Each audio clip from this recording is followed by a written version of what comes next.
Shalom warga kerajaan.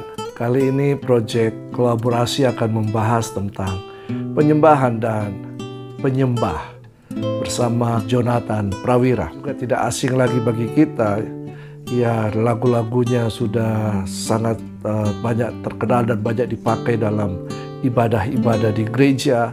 Nah, saya telah mengenal Ham dengan sudah sangat lama dan juga pernah terlibat dalam beberapa proyek kolaborasi dalam membuat album rohani bersama Jonathan Prawira, yaitu dalam album Soul of Worship dan juga Power of Worship dalam rangka merayakan 25 tahun pelayanan ke Jonathan Prawira yang telah berkarya di musik rohani. Nah, bersama kami akan membahas tentang konsep penyembahan dan penyembah menurut Alkitab. Bagaimana gaya hidup penyembah, musik dan lagu, dan juga hati seorang penyembah. Semoga Anda diberkati lewat pengajaran firman Tuhan kali ini. Warga kerajaan, pada umumnya manusia memang menyukai musik, ya, bernyanyi, bahkan juga menari. Apalagi Indonesia ya hari-hari ini banyak dipengaruhi oleh budaya K-pop dari Korea.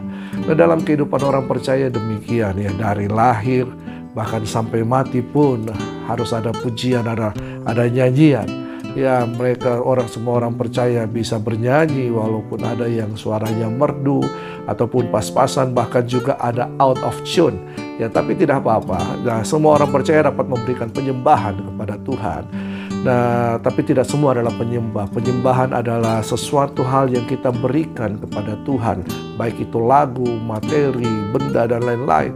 Tetapi penyembah adalah pribadi atau orangnya yang melakukan tindakan penyembahan kepada Tuhan.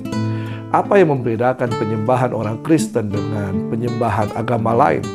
Penyembahan orang Kristen ditujukan kepada Allah pencipta langit dan bumi, kepada Allah yang hidup, Allah Abraham, Ishak, dan Yakub.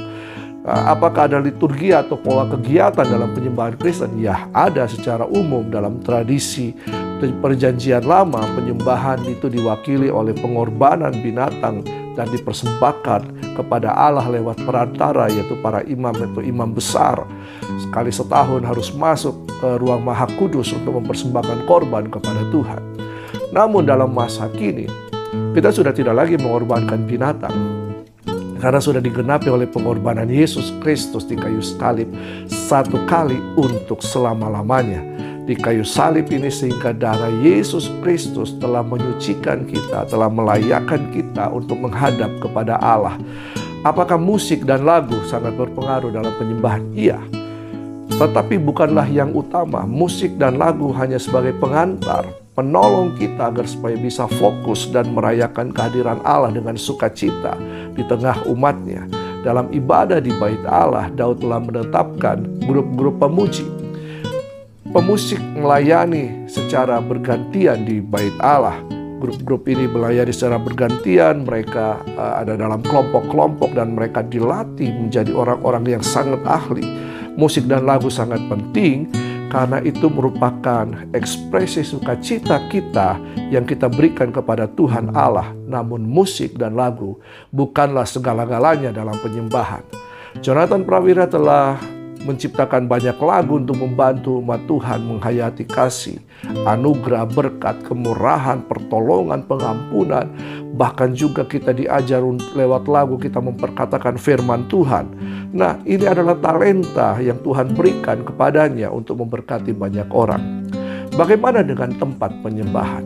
Pada Perjanjian Lama, penyembahan biasanya dilakukan di bukit-bukit pengorbanan. Dan bagi orang Israel ada kewajiban 3 kali setahun harus ke Yerusalem untuk mengadakan perayaan dan penyembahan kepada Allah. Tetapi Yesus berkata kepada wanita Samaria yang mempunyai 6 suami bahwa Yohanes 4 ayat 21 sampai ke 24. Kata Yesus kepadanya, "Percayalah kepadaku, hai perempuan, saatnya akan tiba bahwa kamu akan menyembah Bapa bukan di gunung ini dan juga bukan di Yerusalem. Kamu menyembah apa yang tidak kamu kenal, kami menyembah apa yang kami kenal, sebab keselamatan datang dari bangsa Yahudi.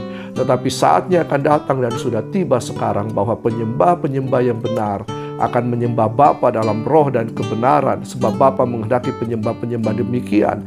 Yohanes 4 ayat 24 berkata, Allah itu roh, dan barang siapa menyembah Dia harus menyembahnya dalam roh dan kebenaran. Jadi Yesus menekankan bahwa tempat bukan masalah dalam menyembah Allah, sebab Allah Bapa adalah roh. Di mana saja kita bisa menyembah Dia. Nah, saat ini karena pandemi COVID, apakah penyembahan kita berhenti? Kalau toh kita harus menyembah ke Yerusalem, jaraknya sungguh jauh dan itu memakan biaya yang banyak, waktu yang banyak. Tapi Yesus menegaskan bahwa penyembahan itu tidak bergantung tempat, ruang, dan waktu. Yesus menegaskan bahwa di mana saja kita bisa menyembah Tuhan, bahwa tidak berbicara musik dan lagu, tidak berbicara tata cara atau liturgi, ataupun atribut atau aksesoris, tetapi penyembahan berbicara orangnya, yaitu penyembah. Penyembah seperti apa yang dikenan Tuhan? Roma 12 ayat 1, karena itu saudara-saudara, demi kemurahan Allah aku menasehatkan kamu supaya kamu mempersembahkan tubuhmu sebagai persembahan yang hidup, kudus dan berkenan kepada Allah. Itu adalah ibadahmu yang sejati. Jadi Paulus menekankan bahwa orang yang mempersembahkan kehidupannya kepada Tuhan adalah seorang penyembah. Begitu juga dengan Mazmur, Daud menyatakan bahwa seorang penyembah itu adalah orang yang mempunyai sikap hati yang benar, berintegritas, murni, tulus, jujur. Mazmur 24 ayat 3-4, siapakah yang boleh naik ke atas gunung Tuhan? Siapakah yang boleh berdiri di tempatnya yang kudus?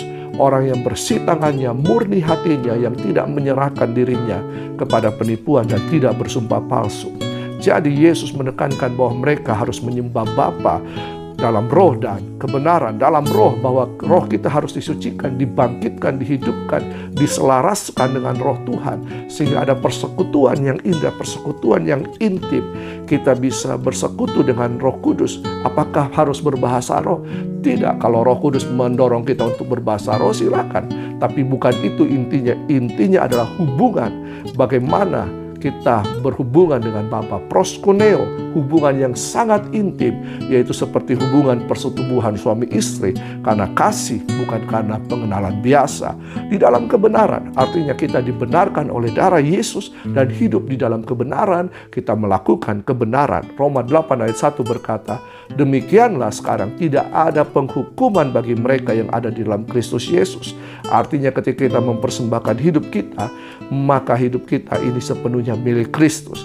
Apa yang kita lakukan adalah untuk kemuliaan nama Yesus.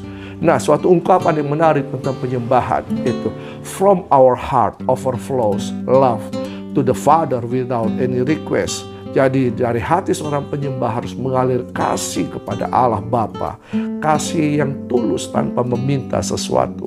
Itulah penyembahan. Penyembahan harus didasarkan oleh kasih kepada Bapa. Di dalam penyembahan ada pemujaan, ada penghormatan, kasih kepada Bapa, doa-doa agar kehendak Bapa terjadi di muka bumi ini, dan merupakan suatu ucapan syukur karena perkenanan dan perbuatan Tuhan atas hidupnya.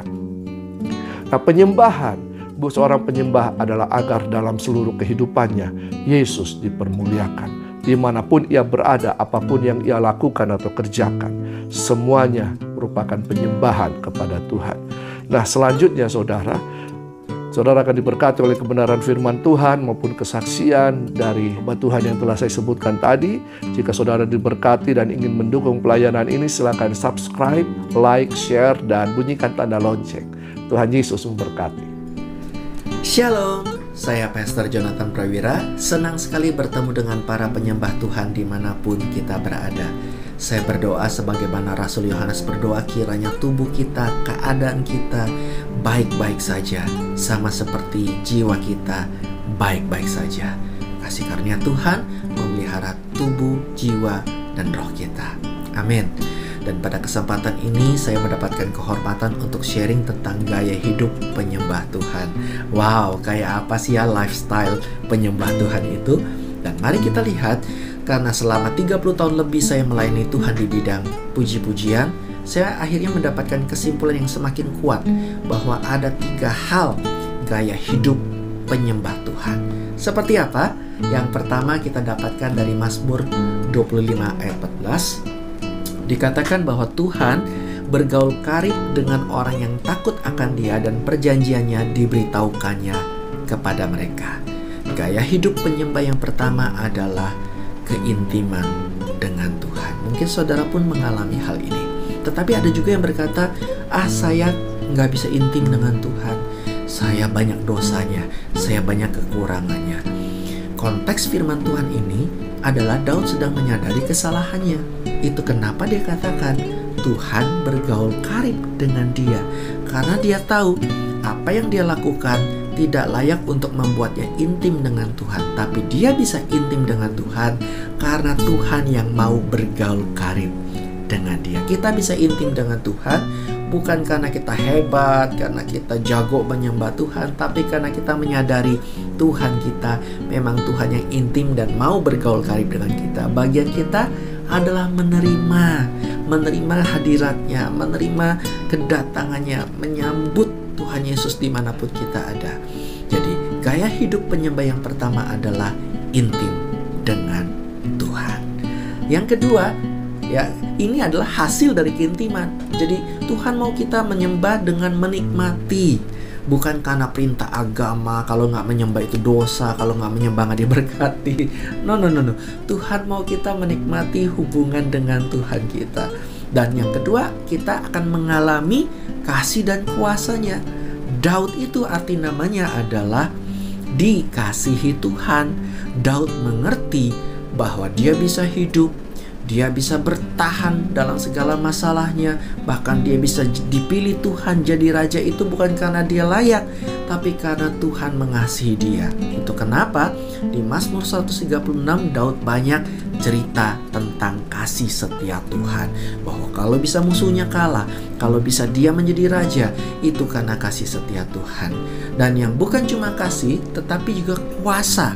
Daud diurapi, Daud diperlengkapi. Daud banyak mengalami mujizat-mujizat yang mungkin kita nggak lihat secara letterlock, tetapi kita bisa merasakan loh, Daud ini seorang diri loh menghadapi Saul.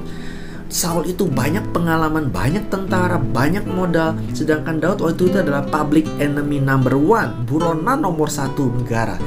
Kalau bukan karena Tuhan, tidak mungkin Daud bisa hidup. Daud menyadari hal itu. Sama dengan kita. Kadang-kadang kita merasa, aduh masalah terlalu besar, masalah terlalu banyak, saya nggak sanggup. Betul, tapi kalau kita bisa bertahan, saudara masih bisa mendengar firman Tuhan hari ini, ketahuilah, itu karena kuasa Tuhan sedang terjadi atasmu. Tetap menyembah Tuhan, tetap nikmati hubungan dengan Tuhan dengan percaya bahwa Tuhan selalu menyatakan kasih dan kuasa dalam hidup kita. Jadi gaya hidup penyembah yang kedua adalah gaya hidup orang yang menyadari bahwa dia bisa hidup itu karena kasih dan kuasa Tuhan bekerja atasnya. Dan yang ketiga adalah hasil dari mengalami kasih dan kuasa ada arahnya, menjadi pemenang. Daud dipenuhi dengan hati pemenang. Semakin menyembah Tuhan, dia semakin kuat menghadapi masalahnya, menghadapi tantangan di depannya. Daud tidak menjadi aneh. Jadi jangan takut ya intim dengan Tuhan. Daud tidak menjadi aneh, justru semakin berprestasi, semakin berkinerja. Kenapa? Karena hati pemenang Tuhan taruh. Spirit pemenang itu, spirit Tuhan itu memenuhi dia. Inilah gaya hidup yang ketiga. Kiranya tiga gaya hidup ini menjadi gaya hidup kita semua. Bukan karena kita, namun karena itu adalah program dan rancangan Tuhan atas hidup kita.